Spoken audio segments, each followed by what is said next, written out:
नमस्कार बच्चों। आज कक्षा 7 पाठ 8 जिसका शीर्षक है रिश्वतपन, जिसके लेखक हैं डॉक्टर गिरिराज शरण अग्रवाल। ये एक नाटक है। तो नाटक किसके बारे में, उसके बारे में सुन लीजिए। प्रत्येक मनुष्य संपन्न होता है क्योंकि उसके पास शरीर के रूप में एक भवन, दांतों के रूप में 32 नौकर तथा 5 इंद्रियों के रूप में 5 सेवकाएं होती हैं।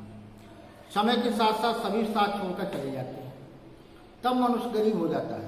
यानी बता रहा कि मनुष्य के पास ये नौकर हैं, 32 दांत हैं जिनसे आप भोजन चबाते हैं, और 5 इंद्रियां हैं जो आपकी सेवा करती हैं। लेकिन जैसे जैसे वृद्धावस्था आती है, ये सभी इंद्रियां आपके साथ छोड़कर चली जाती हैं। दांत भी गिर जाते हैं, कान भी सुनने से कमज़ोर हो जाते हैं, आँखों में कम दिखने लगता है। तब मनुष्य गरीब हो जाता है। आज वैसे मनुष्य गरीब नहीं होता, लेकिन तब मनुष्य गरीब हो जाता है।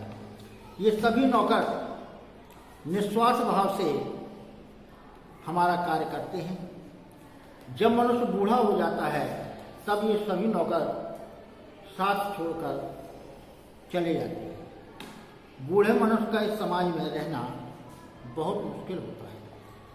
उसे पेंशन के लिए इधर उधर भटकना पड़ता है। बिना रिश्वत के कोई काम नहीं होता। प्रण करो कि भारत देश को भ्रष्टाचार से मुक्त करना है, और उसी के बारे में ये नाटक लिखा गया है, रिश्वतपन। पात्र परिचय बूढ़ा और कई बालक, ये पात्र हैं नाटक के। तो सफेद लंबी दाढ़ी वाला एक जटाधारी बूढ़ा लाठी टेकता हुआ चला जा रहा है। उसकी कमर झुकी हुई है। वह शरीर पर गेरुए रंग का, जैसे बाबा लोग पहनते हैं, गेरुए रंग का वस्त्र पहने हुए है, लेकिन वो फटे पुराने। गले में माला पड़ी हुई है। सड़क के किनारे मैदान में कुछ बच्चे खेल रहे हैं। अर्थात ये दृश्य दिखाया गया है कि एक बूढ़ा चला जा रहा है जिसकी कमर झुकी हुई है, सिर पर गेरुए वस्त्र पहने जो कि फटी पुरानी हैं, और कुछ बच्चे मैदान में खेल रहे हैं। वो बाबा को खेलते हुए कह रहे हैं क्या? एक बालक बूढ़े की ओर जाते हुए, क्यों बाबा, सुबह ही सुबह कहाँ जा रहे हो लाठी टेकते हुए? सभी बच्चे चारों ओर से बूढ़े को घेर लेते हैं, क्योंकि वे खेल रहे थे। बच्चों की काम है शैतानी करना।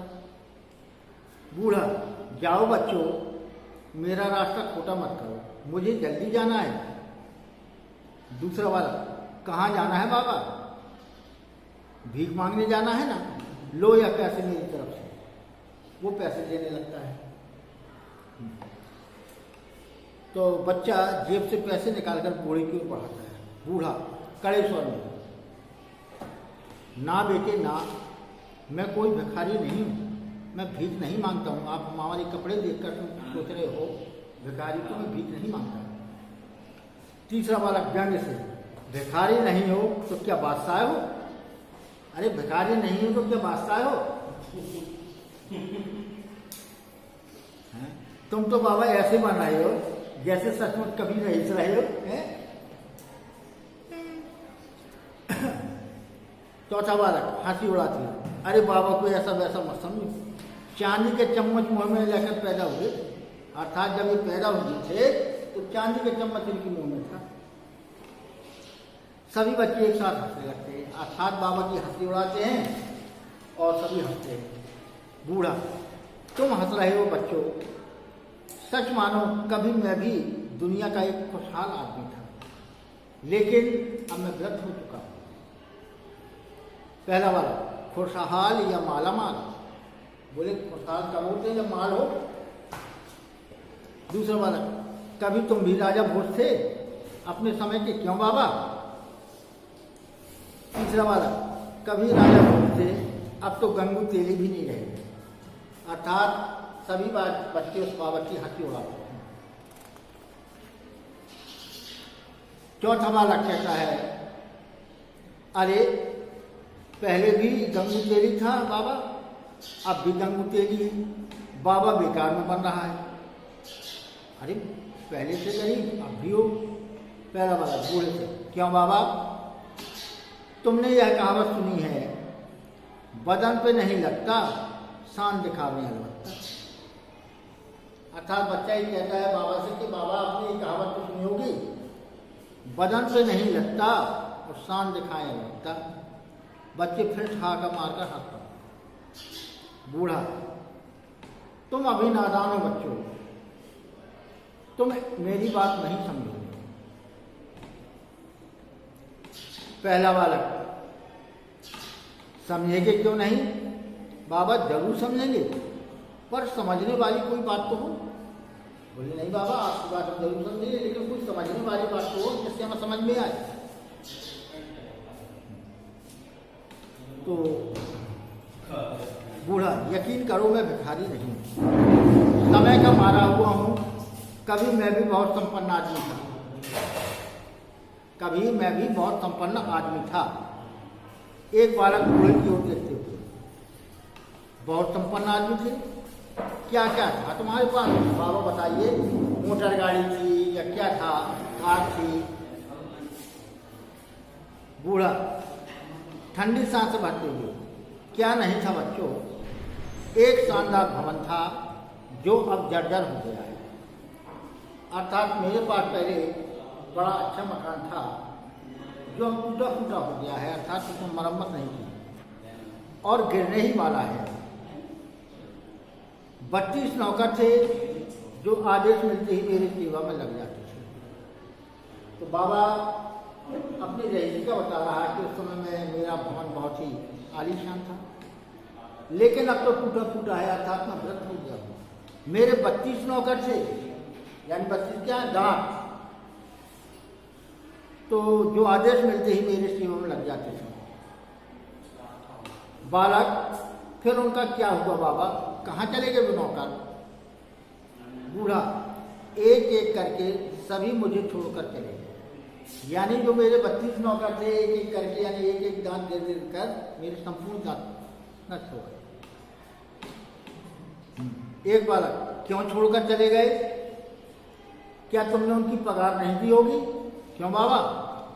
अरे भाई, बच्चे पूछते हैं कि क्यों छोड़कर चले गए, आपने उनकी तनख्वाह नहीं दी होगी, तो छोड़कर चले गए।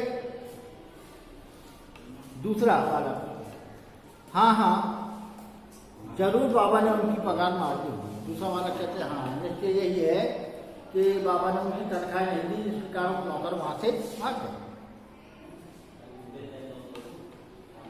तो तीसरा बालक, अच्छा तो सभी 32 नौकर तुम्हें छोड़कर चले गए बाबा, और क्या था तुम्हारे पास?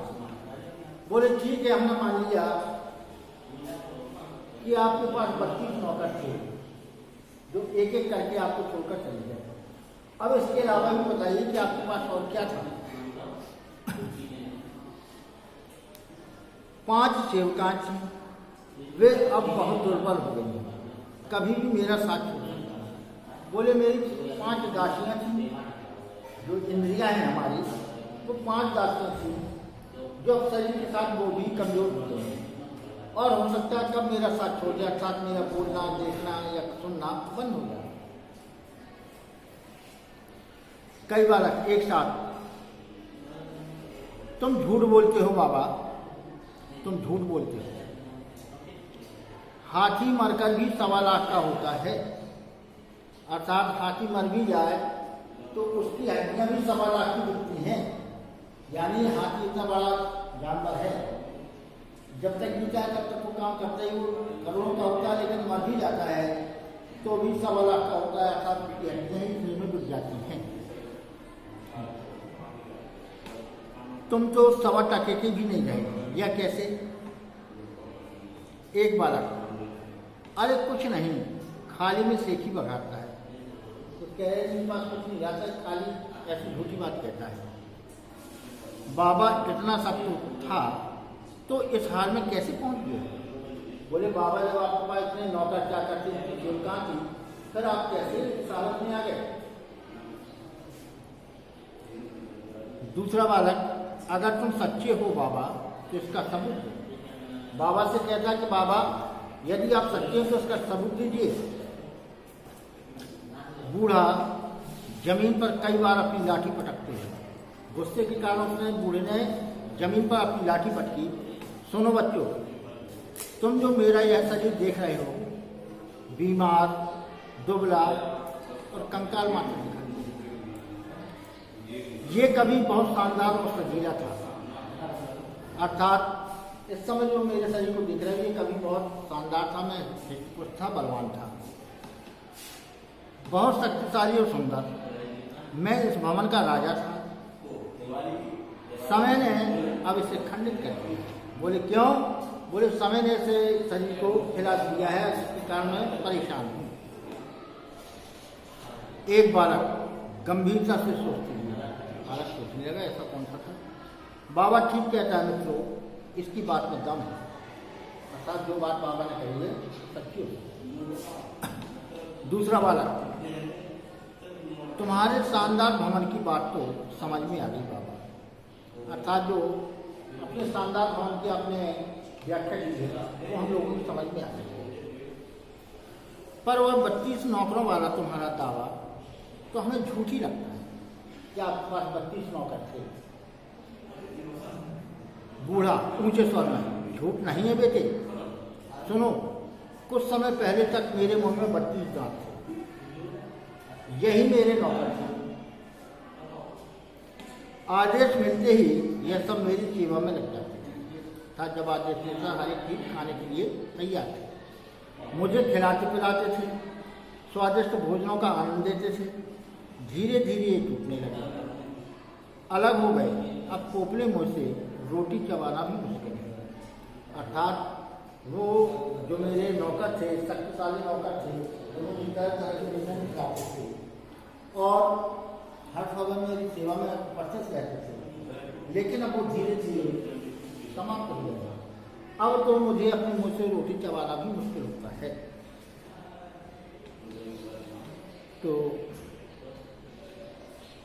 एक बालक हंसते हुए, तुम तो बहुत बुद्धिमान हो बाबा, क्या बढ़िया बात बताई है तुमने, भाई वाह, मजा आ गया। तीसरा बालक, 32 नौकर और शानदार भवन का रहस्य खुल गया बाबा, पर भी 5 सेवकाएं थी। बोले ठीक है, आपने ये गिना दिए तो नौकर थी, लेकिन सेवकाएं कहाँ हैं? बूढ़ा, हाँ अब उनकी बात भी सुनो। वे जो 5 सेवकाएं थी, अब वे दुबली हो गई, ठीक से मेरी सेवा नहीं कर पा रहे। एक बालक, पर वे हैं कहाँ? बूढ़ा, ये सेवकाएं इंद्रियों के रूप में सभी के पास होती हैं, आँख, नाक, कान, जीभ आदि। बुढ़ापे के कारण ये अब कमजोर हो गई हैं। जब तक ये मेरे पास थी मैं बड़ा संपन्न आदमी था, पर अब कई बालक एक साथ। बाबा ने ठीक कहा, बिल्कुल ठीक कहा है बाबा ने। दूसरा बालक, यह बाबा तो बड़ा बुद्धिमान लगता है यार। बूढ़ा, हाँ बेटा, याद रखो, जिसके पास शरीर के रूप में एक भवन, दांतों के रूप में 32 नौकर और इंद्रियों के रूप में 5 सेवकाएं हों, वह दरिद्र नहीं हो सकता। अर्थात जिस मनुष्य के पास ये चीजें हैं वो कभी भी गरीब नहीं माना जा सकता। सब बच्चे बूढ़े की प्रशंसा में तालियां बजाते हैं। तब एक बालक, पर बाबा इस दरिद्रता की हालत में तुम कहाँ जा रहे हो? जब इतने कमजोर हो चुके हो तो ऐसे वृद्ध शरीर को लेकर आप भिक्षा तुम लेते नहीं हो।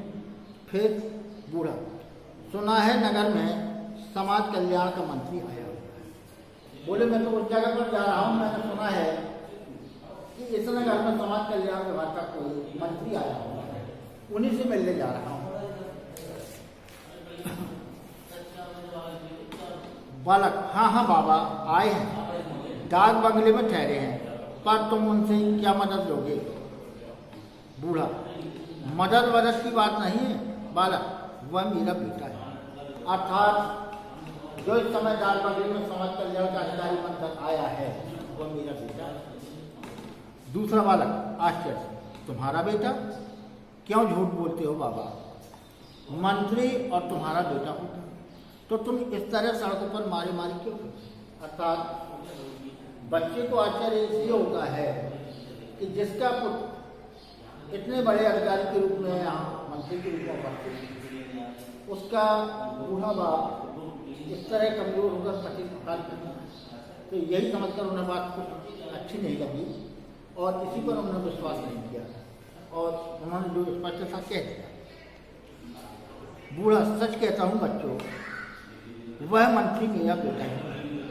अर्थात मैं जो आपसे बात कह रहा हूँ वह मेरा बेटा ही है। कई बच्चे एक साथ फिर दूर की हाँक रहा है बाबा, कहाँ मंत्री कहाँ ये पटियाल कपड़े। अर्थात यदि मंत्री तुम्हारा बेटा होगा तो आज तुम इस पटियाल कपड़ों में न घूमते और न यहाँ घूमते हुए इस प्रकार पटे हुए हाल से यहाँ से गुजरते। तो एक साथ सभी ठहाका मारकर हंसे। बूढ़ा, हंसी की बात नहीं है बच्चों, सचमुच मंत्री का मेरा बेटा है। जो मंत्री बना हुआ है वह वास्तव में मेरा बेटा है। एक बालक, लगता है बाबा बिल्कुल सच है। अर्थात बालकों को उस बाबा की बात पर विश्वास नहीं होता और वो कहने लगते हैं कि लगता है कि बाबा सच आ गया। यानी 7 साल की बात सोचने समझने की बुद्धि कुछ कम हो जाती है, इसलिए वो कहता है कि बाबा सच आ गया है। बूढ़ा, सारी अक्ल की बात होती है बच्चों, लगता है जैसे तुम मेरी पहेली नहीं समझ पा रहे हो। यह बात भी मेरी समझ रहे हो। अर्थात मैं जो कहना चाहता हूँ उस बात को आप समझ रहे हैं। मेरे इस हालत को देखकर आपको उन पर विश्वास नहीं हो रहा है। बालक, अच्छा बताओ मंत्री तुम्हारा बेटा कैसे? अर्थात जो दाग बगले में ठहरे हुए हैं और तुम फटे हाथ दिखाई दे रहे हो, बताओ और तुम्हारा बेटा कैसे हुआ?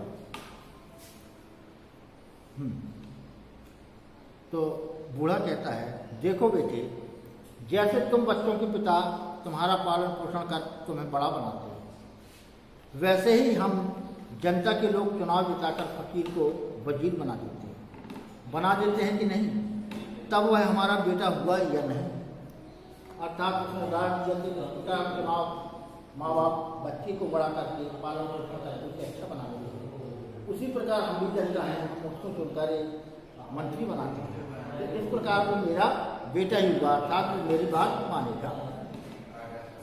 बालक तालियां बजाते हैं, हुआ, बिल्कुल हुआ, पर वह माने तब ना। अर्थात जो आप बात कहने जा रहे हैं वो आपकी बात मानेगा या नहीं?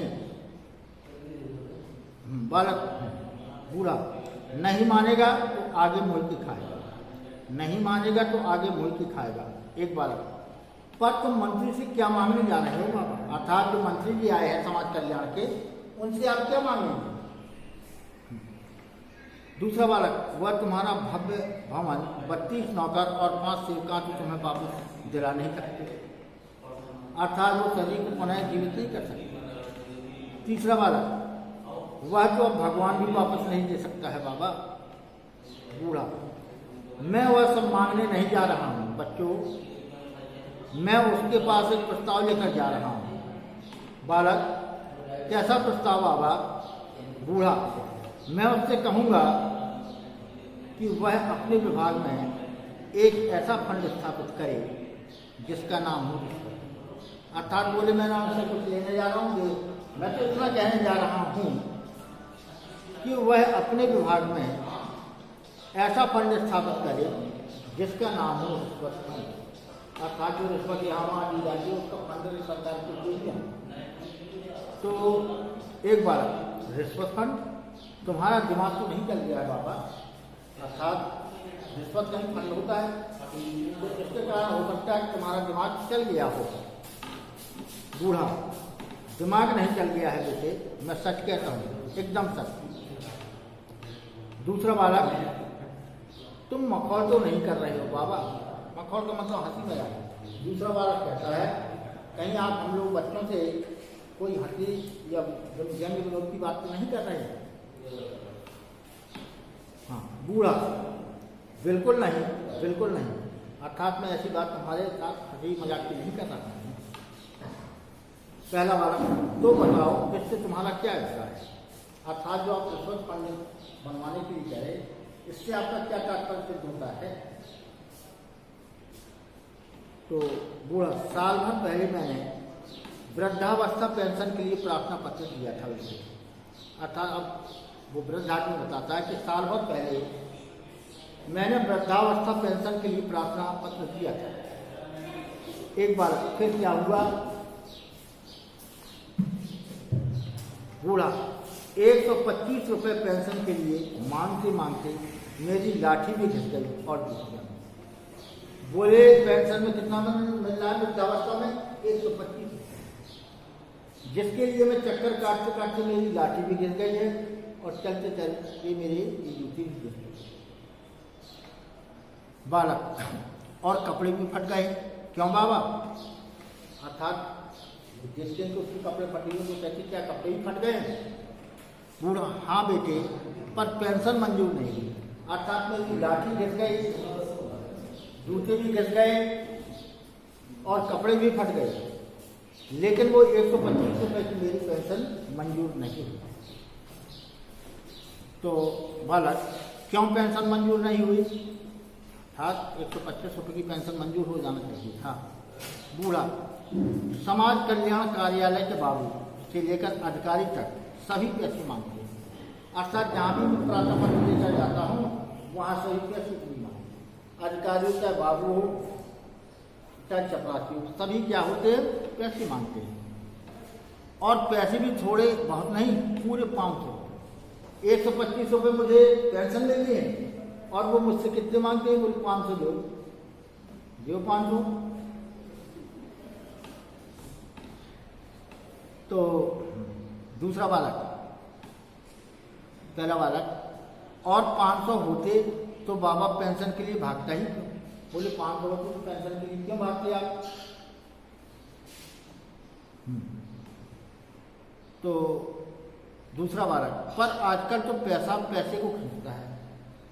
अर्थात जैसे लोहे को लोहा काटता, बोले पैसे को पैसा खींचता है। जिसके पास पैसा है वही दूसरे पैसे को खींच सकता है। तीसरा बालक, हाँ हाँ, जितना गुड़ डालोगे उतना ही मीठा हलवा होगा। तीसरा वाला उदाहरण देता है कि हलवे में जितना आप गुड़ डालेंगे वो उतना ही मीठा हो जाएगा। तुम तो गुड़ दे ही नहीं रहे हो बाबा, तो हलवा कैसे मिलेगा बाबा तुम? अर्थात बच्चे कहते हैं जब उन्हें आप गुड़ नहीं दे रहे यानी रिश्वत नहीं दे रहे हैं तो आपको हलवा खाने को कैसे मिलेगा? तो आपकी पेंशन कैसे स्वीकार होगी?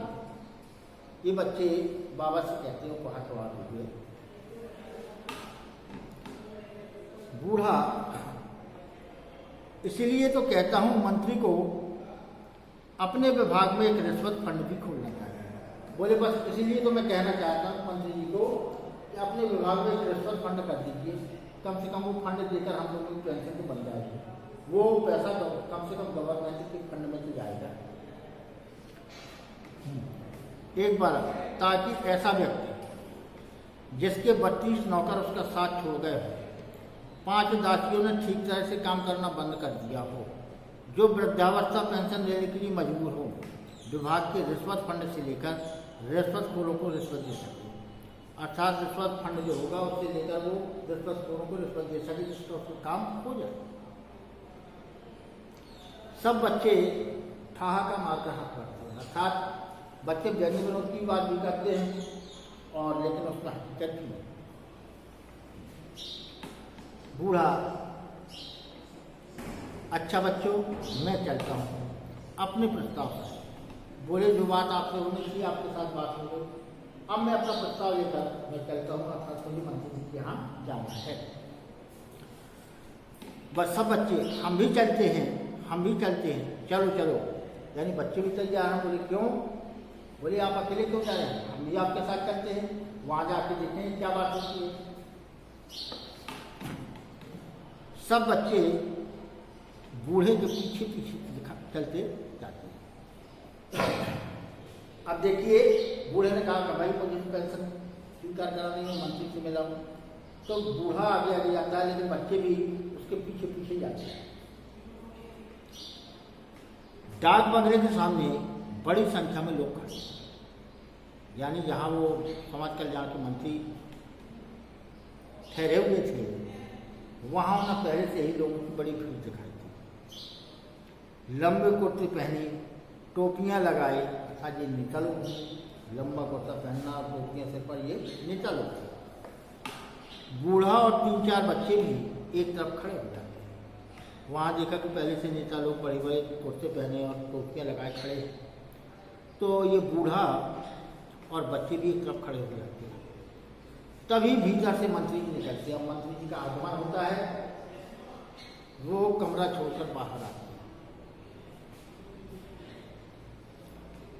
और बाहर खड़े लोगों का अभिवादन स्वीकार कर कार में बैठ कर चले जाते हैं। अर्थात वहाँ निकलते हैं, सबसे नमस्ते करते हैं, कार में बैठे और वहाँ से चले। अब बताइए, न तो उन्होंने किसी से बात की, केवल नमस्कार स्वीकार किया और अभिवादन किया और कार में बैठे और वहाँ से चले गए। एक बालक, मंत्री जी तो गए बाबा, जैसे गधे के सिर से सीधे बोले, जिनकी आशा में आप यहाँ आए थे, क्या उनको ऐसे प्रार्थना पत्र देना है? लेकिन यहाँ आने पर आपने देखा कि वो अपने दाग बंगले से निकल कर सीधे प्रणाम किया और कार में बैठे और चले गए। किसी की कोई बात नहीं की, अर्थात उन्होंने किसी की बात नहीं सुनी। तो वो ऐसे चले गए जैसे गधे के सिर से सींग, अर्थात गधे के सिर पर सींग नहीं। तो दूसरा बालक, नहीं रे, गधे के सिर से सींग की तरह नहीं, जैसे 32 नौकर और 5 सेवक। सारे बच्चे तालियां बजाते हैं। बूढ़ा लाठी टेकता हुआ वापस आता दिखाई देता है। तो इस प्रकार रिश्वत फंड के बारे में इस बूढ़े और बच्चे के कथानक द्वारा आपको बताया गया कि हर एक कार्यालय में किस प्रकार ये रिश्वत ली जाती है। बिना रिश्वत के कोई कार्य पूरा नहीं होता। और इसी को लेकर डॉक्टर गिरिराज अग्रवाल ने समाज के सामने प्रस्तुत किया है कि वो रिश्वत भ्रष्टाचार बंद हो, जिससे गरीबों का काम पूर्ण हो। धन्यवाद।